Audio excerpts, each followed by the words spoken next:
faut nous rappeler notre principe de recherche.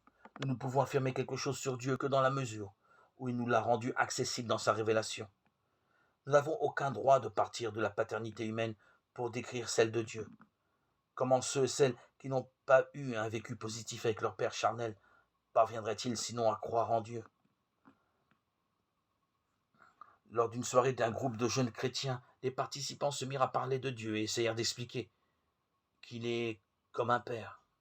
Une jeune fille présente pour la première fois lança brusquement: qu'est-ce que vous voulez dire? Est-ce que Dieu est ivre tous les soirs? Nous ne nous faisons pas d'illusions, nous les pères. Nous ne sommes absolument pas des ponts facilitant la compréhension de la paternité divine.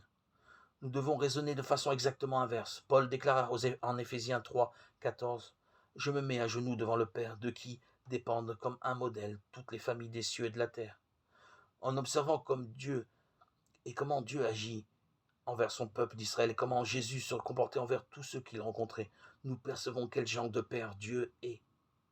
Les bras grands ouverts du Père qui court vers son Fils prodigue se retrouvent dans les bras percés de clous de Jésus crucifié.